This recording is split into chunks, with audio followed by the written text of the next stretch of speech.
last couple of years may have shone a ray of hope over many Arab countries, which saw regime change or significant political reform. But when it comes to most types of food, the image is not so bright. Arab countries currently consume twice as much food as is locally available. Their economies are therefore heavily import dependent, and so they are very vulnerable to rises in global food prices or external disruptions to food supply and trade. What's more, the region is expected to see a population increase from 380 million people today to 630 million people in 2030. This adds an extra complicating factor to the mix. More and more people for less and less food. And so it may not come as a surprise that in conversations among young people across the Arab world, the topic of food security often comes up. Oh my God. So in Jordan, there's always a lack of water in the country just because water is scarce in the whole country as a whole. Obviously, that's going to affect the amount of food that's available. University there. Beirut-based Jordanian Raya shares her experiences with her friends Lara, an 18-year-old from Lebanon, and Yumna, also 18, from Egypt. في مصر كمان مشكلة الأكل والغذاء مشكلة كبيرة كمان عشان في تزايد السكان في مصر أكتر دولة عربية بيزيد فيها السكان فده عمل مشكلة ما بين عمل فجوة كبيرة في الأكل وفي الغذاء في المية. The problem is that what you can grow in this region is limited because of the weather. It's too safe now to go to Shem. While their stories vary depending on their experience, the overarching issue is the same across the Arab world.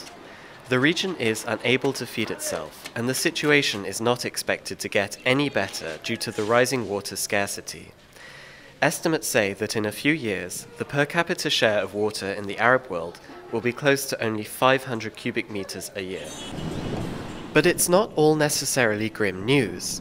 Many countries in the region, like Egypt, are undergoing deep political changes, which many people see as an opportunity to address these challenges. Young Egyptians, like Mohammed, say that in his rural community of Al-Sharqiyya, there is a lot to be fixed. في أراضي رز 5000 فدان رز في الشرقية هنا في مصر ممنوعين من الزراعة عشان ما فيش مية. إزاي أنا عندي النيل وما فيش مية؟ بدل ما أنا عندي النيل ومش عارف أزرع يبقى هاكل منين؟ طماطم غالية وإحنا دولة زراعية مثلا طماطم ليه ب6 جنيه. In Cairo, food prices are also a concern. We're really concerned by the prices. The prices are constantly going up and it becomes tiring because it's only the prices and not the revenue or the salary of our parents, and then we just have to compromise. Farida is a 16-year-old student in Cairo, and even in this huge capital city, she can see where the root of Egypt's food problem lies. Our agricultural, sector is not really that developed. Our food supplies are getting wasted every day, and that just comes to the fact where I have to say no, they're not secure at all, actually. While shortcomings in achieving sustainable development are common to the whole region, the driving cause of food insecurity varies from country to country. In Yemen, for example, the overriding problem is that farmers prefer to plant khat over basic foodstuffs like wheat and corn. Khat is a water-intensive plant chewed for the stimulating chemicals it contains. We know that many farmers have actually turned their cereal farms and fruit and vegetable farms to khat farms because it's a cash plant. So this is causing a very serious problem with food insecurity and agriculture. While khat cultivation is a problem that is particularly acute in Yemen, the country's food security is affected by other factors that are present across the region: an underdeveloped agricultural sector, rising water scarcity, an over-reliance on imports, and a growing population. But like in Egypt, Mohammed sees the current political changes in Yemen as promising when it comes to improving the food security situation. It's very important to voice our opinion about food, but the period that we're going through now, I think there are some maybe priorities, maybe get the situation to be more stable in terms of security, and then the next step will be to get in the streets and demand more actions by the Ministry of Agriculture to solve that problem. But we started the revolution, and it's not going to end here. While young people perceive that the main problems related to food security in Egypt and Yemen are food prices and cart cultivation, in Lebanon they identify the major threats to food security as conflicts, war, and instability. Petra is from South Lebanon, and during the July 2006 war, she experienced at first hand just how scarce food gets during a conflict. Everything comes from Beirut. All the food supplies are there, you know.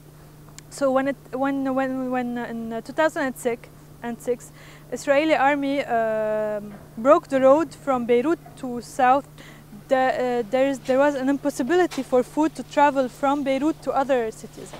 Petra blames the government for the food shortages experienced during the war. So actually the government is not doing anything to prevent this type of crisis. It can be a war or just a natural disaster. You never know. So we should be learning from it. For Khalil, a Lebanese student of economics, war is indeed a factor when it comes to food security in Lebanon, but he says it is a factor the Lebanese state has little control over.